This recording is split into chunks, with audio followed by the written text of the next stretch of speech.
Bonjour peuple de Dieu, je nous salue tous dans le nom précieux et puissant de notre Seigneur Jésus-Christ.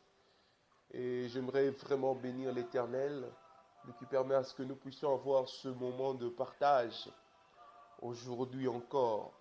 Et j'aimerais remercier le pasteur, notre pasteur, le pasteur Alain Lelo. Merci pasteur pour cette marque de confiance afin d'être celui qui va apporter la parole en ce jour. Je bénis fortement Dieu parce que aujourd'hui encore nous venons avec un message, apporter encore quelque chose sur ce thème de élargir l'espace de nos territoires. Cette prière qui a été inspirée de Jaïbé dans 1 Chronique 4, le verset 10. Aujourd'hui, c'est un peu comme quelqu'un qui dit à Dieu, Seigneur, je suis conscient que ce n'est pas encore fini, mais j'aimerais vraiment amener cette prière jusqu'à la fin, jusqu'à ce que je voie l'accomplissement. Et sans pourtant prendre encore plus de temps, nous allons lire la parole de Dieu. La Bible dit dans 1 Chronique 4, le verset 10. D'ailleurs là, je pourrais commencer à partir du verset 9. Donc, je suis dans 1 Chronique 4, à partir du verset 9 au verset 10e. La Bible dit, Jaïbé était plus considéré que ses frères. Sa mère lui donna le nom de Jaïbé en disant, c'est parce que je l'ai enfanté avec douleur.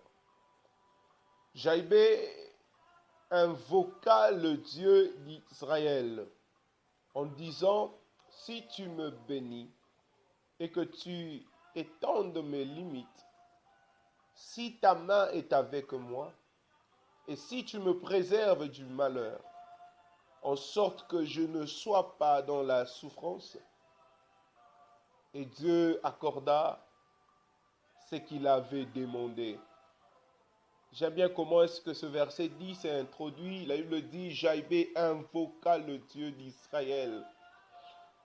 Jaïbé invoqua le Dieu d'Israël. Jaïbé n'a pas invoqué n'importe qui, il a invoqué celui qui a la solution à toute chose. Celui qui a réponse à toute question. Celui qui est capable de toutes choses. Le Dieu d'Israël. Non seulement le Dieu d'Israël comme celui qui a sorti le peuple de l'Égypte, mais il est le Dieu d'Israël comme portant le nom d'Israël, donc le nom de Jacob. Le Dieu, c'est le Dieu qui a sauvé Jacob de la main même de son frère. C'est le Dieu d'Israël. La Bible dit, lui-même l'Éternel, Dieu, il se présente comme le roi de Jacob. Nous servons un Dieu qui nous aime tant au point de secourir même au moment de détresse. Et ce que j'observe au travers de Jaïbé, c'est que Jaïbé était au courant qu'il invoquait le Dieu d'Israël, qu'il invoquait le Dieu qui a la capacité, qui est capable à tout, qui est capable de tout. Parce que notre Dieu, même dans la détresse, il est capable d'étendre sa main. Mais non seulement dans la détresse, car il n'attend pas seulement la détresse pour intervenir, mais c'est le même Dieu qui dit dans Jérémie 33:3, il dit, invoque-moi, je te répondrai, je te montrerai les choses cachées. J'aimerais m'attarder sur je te montrerai. Donc en d'autres termes, c'est un Dieu qui peut ouvrir les yeux afin d'anticiper sur les épreuves, afin d'anticiper sur un choix. C'est le Dieu que nous servons, auprès de qui aujourd'hui encore nous venons invoquer, nous venons encore l'invoquer en ce jour, parce que nous voulons voir un résultat dans nos vies, parce que nous voulons encore voir des choses changer, une amélioration, une évolution des choses. Alléluia. La Bible dit dans Ésaïe 59, le verset 1er, c'est que non, la main de l'Éternel n'est pas courte pour secourir, et non, ses oreilles dures pour entendre. J'aimerais le dire comme Esaïe a eu à le dire. Il dit non, la main de l'Éternel n'est pas courte. Non, la main de l'Éternel n'est pas courte, bien-aimé. Aujourd'hui encore, cette main de l'Éternel, l'Éternel peut étendre sa main envers toi afin que tu vives les résultats d'un territoire élargi. Alléluia. Comme nous l'avons lu, Jaïbe invoqua le Dieu d'Israël et il dit, si tu me bénis et que tu étendes mes limites. D'autres versions disent, si tu repoussais mes limites, si tu espaçais les limites de mon territoire. J'aimerais m'attarder sur élargir. Lorsqu'il dit, si tu élargissais mes limites, ce mot élargir, en regardant le dictionnaire, ce mot peut avoir deux définitions. Et ce sont les deux définitions que j'aimerais nous proposer en ce jour. La première, c'est que cette définition a le sens de rendre plus large. Rendre plus large. Par exemple, on a élargi la route. Donc on a rendu large cette route. Et le deuxième sens, ou deuxième définition que j'aimerais nous proposer, c'est que élargir veut aussi dire rendre plus ample, plus général. Plus ample et plus général. En d'autres termes, pour exemplifier cela, donc c'est un peu comme quelqu'un qui dit il faut élargir le débat ou il faut élargir un débat. Donc rendre cela plus général, plus ample. Par la première définition, ce que j'aimerais nous dire, celle de rendre plus large,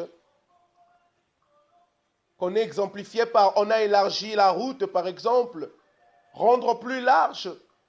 Dans cette première définition, cet élargissement, c'est fait par celui qui a une grande capacité. Ce n'est pas un élargissement qui se fait par n'importe qui. Et très généralement, très souvent, nous voyons que cela est fait par nos gouvernements parce qu'ils ont les capacités sur le reste du peuple. Parce que ça demande de grands moyens afin d'élargir une route. Aujourd'hui, j'aimerais prendre cette première définition pour dire aujourd'hui, cette première définition, nous allons la remplacer par Dieu. Lui qui a la capacité, lui qui a les moyens pour tout faire. C'est vrai que pour un pays, celui qui a les capacités et qui s'occupe des autres, c'est le gouvernement. Mais aujourd'hui, pour notre cas, j'aimerais que nous prenions l'Éternel Dieu comme ce gouvernement qui ne faillit pas. Du reste, le gouvernement humain, nos gouvernements faillissent. Nos gouvernements ont des projets qui ne savent accomplir. Mais l'Éternel Dieu, lorsque lui intervient, ça va jusqu'à la fin. Il mène cela jusqu'à la perfection. Donc dans cette première définition, de rendre plus large, nous disons que c'est Dieu. C'est un élargissement qui vient de Dieu. Alléluia. Et par la seconde définition, que nous avons dit rendre plus ample, plus général, dont nous avons exemplifié en disant il faut élargir, par exemple, il faut élargir un débat, il faut élargir le débat. Donc voir un peu sous autre angle et rendre vraiment plus ample, plus général, de ne pas se fixer sur un seul avis, de ne pas se fixer sur un seul angle. Ici, j'aimerais dire que cet élargissement est un peu à notre niveau, à notre portée. C'est à la portée de tout humain, de tout le monde qui a la capacité d'émettre un avis. C'est à la portée de l'humain. C'est à la portée de l'humain. Et tout au long de cette petite exhortation ou même enseignement qui va nous conduire en prière, j'aimerais vraiment marteler sur ces deux définitions. Je serai en train de parler sur l'élargissement qui vient de Dieu et l'élargissement au niveau de l'homme. Alléluia. Mais seulement il y a un point commun entre ces deux élargissements, c'est que dans les deux cas, il est question du renouveau. C'est que dans ces deux cas, il est question d'un appel du nouveau qui existait. J'aimerais vraiment insister sur exister. Donc c'est un appel du nouveau qui existait sur ce qui existait comme ancien. Sur ce qui existait comme ancien. Parce qu'il est toujours question de quelque chose qui existait déjà, ce soit qu'on n'a pas encore vu, ou soit il doit se faire un travail afin de l'avoir. C'est comme ça que je nous ai proposé cette similarité en disant que dans les deux cas, ça fait appel au nouveau. C'est un appel du nouveau qui existait sur ce qui existait comme ancien. Alors, par rapport à cette première définition que je nous ai proposée, donc de l'élargissement qui vient de Dieu, j'aimerais me poser sur Deutéronome 19. Deutéronome 19. Donc nous allons dans Deutéronome le chapitre 19. Déjà, nous pourrons lire, chacun de nous pourra lire dans son moment libre, du premier verset au 19e. Mais j'aimerais, face au temps, pour gagner le temps, j'aimerais lire le verset 8 et le verset 9 de ce chapitre 19 de Deutéronome. La Bible dit, « Lorsque l'Éternel, ton Dieu, aura élargi tes frontières, comme il a juré à tes pères, et qu'il t'aura donné tout le pays qu'il a promis à tes pères de te donner, et pourvu que tu observes et mettes en pratique tout ce commandement que je te prescris.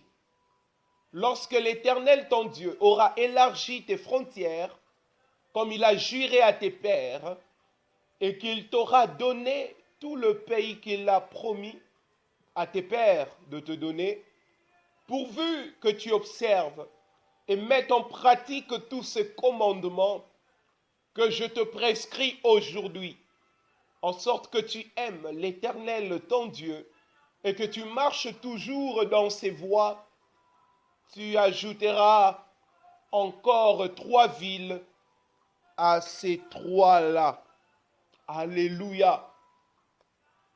Ici, j'aimerais vraiment me mettre dans une situation où l'Éternel a déjà élargi, où l'élargissement qui vient de Dieu s'est manifesté, où l'Éternel a effectué cela. Bien qu'on n'a pas encore peut-être vu ou touché ce qu'on avait demandé, donc c'est la chose qui faisait sujet de cet élargissement. Mais ici, j'aimerais nous proposer une attitude que la Bible, une attitude si pas deux, que la Bible nous propose aussi par ce chapitre.